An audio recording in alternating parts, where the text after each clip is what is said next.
The Quest. By Jawaharlal Nehru. Jawaharlal Nehru.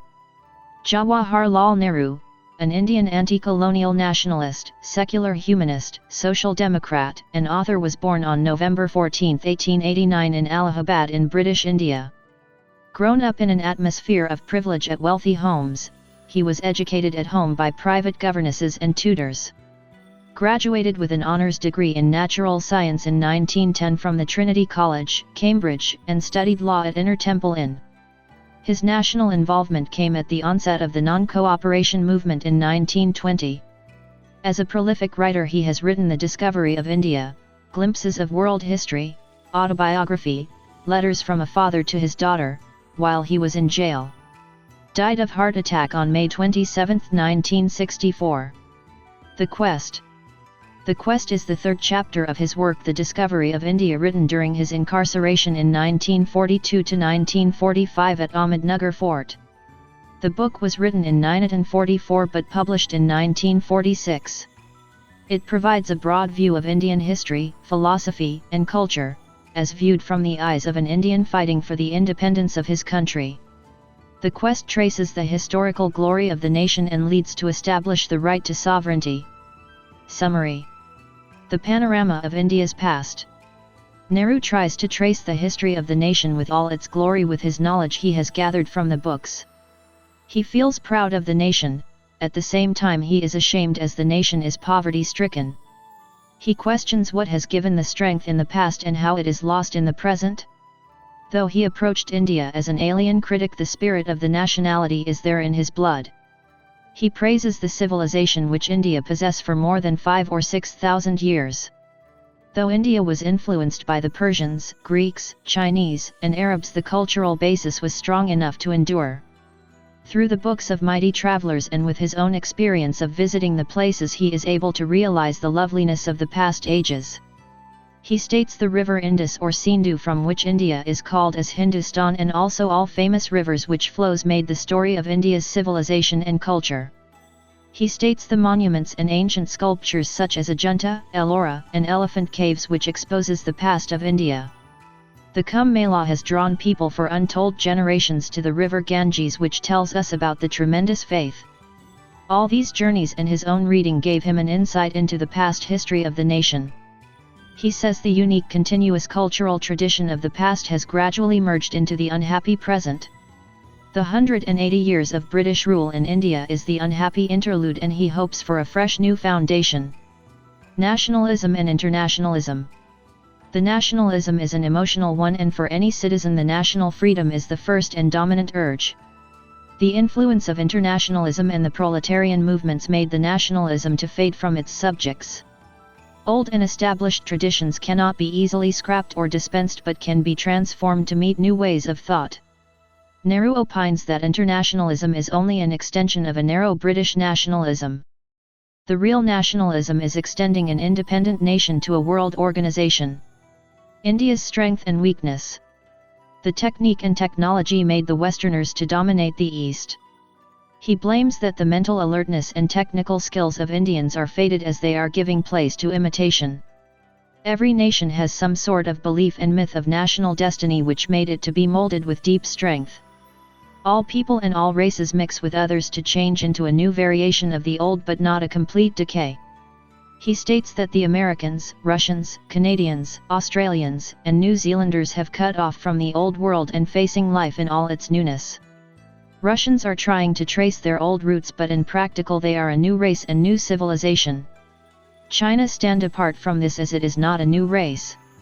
He says that India is possessing its own race and don't want to play a secondary part in the world. The past years under the British rule made the Indians to be suppressed but have to revitalize it. The main purpose is to raise Indian people, psychologically, spiritually, politically and economically from the alien authority. The search for India. Though books and monuments produce some understanding of India, it is an odd mixture of medievalism and modernism of the middle class. Unable to withstand the framework of the British rule, a spirit of revolt grew against the structure that crushed the natives. Thus an awareness must arose in the mind of the folks to revolt. He indicates his work of making the citizens of the nation to develop the spirit of nationality and to revolt.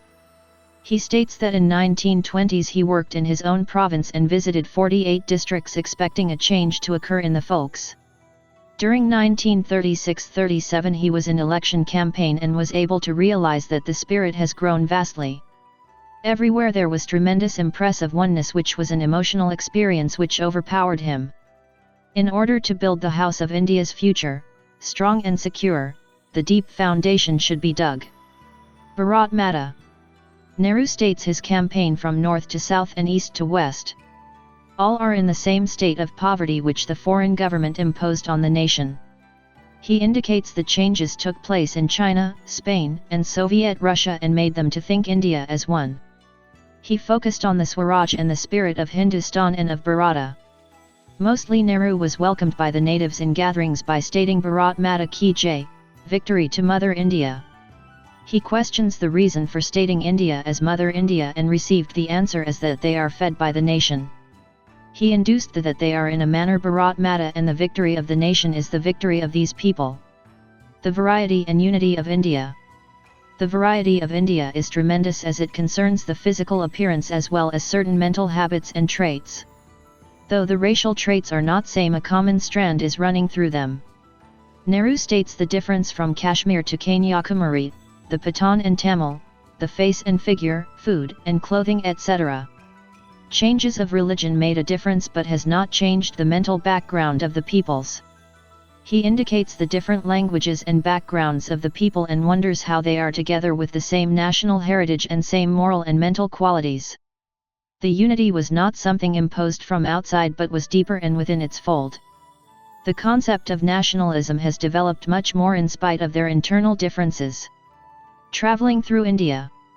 Towards the end of 1936 and the early months of 1937, Nehru travelled for election campaign by all means to reach the gatherings waited for him. He recollects the travel he undergone which covered 415 miles in a day meeting the people of India. He wonders how was it possible to work without resting and by sleeping in the automobile meeting thousands of people. General elections. Elections were an essential and inevitable part of the democratic country and his tour was concerned with the general elections all over India. The general elections in 1937 for the provincial assemblies were based on a restricted franchise affecting the population. Every province had to elect its provincial assembly and in most provinces there are two houses and thus two sets of elections. Freedom is represented by the Congress as its election manifesto. His campaign was for votes to Congress, for the independence of India and for the struggle for freedom. Votes and elections would not take the country far but the change of masters from white to brown and real people's rule will end the poverty and the misery. He states how he greeted people and explained the need of freedom which developed a physical and emotional communion with the people. The culture of the masses.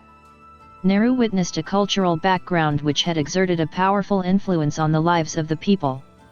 On his visit he was surprised to see the literary turn given by a group of villagers to a simple talk about present affairs. He wonders how people continued through ages in spite of all the horror and misery that India had gone through. There was far too much of the spirit of resignation and acceptance of things but it was not pleasant to see though it was the basic reality in India. Two lives. Nehru tries to discover India, the India of the past and the present. A feeling of tiredness and disillusion made him to seek a certain detachment but unexpectedly all detachment goes away. He tried to live another life but those two lives marched together inseparably tied up with one another. For more videos, like, share, subscribe. Thank you.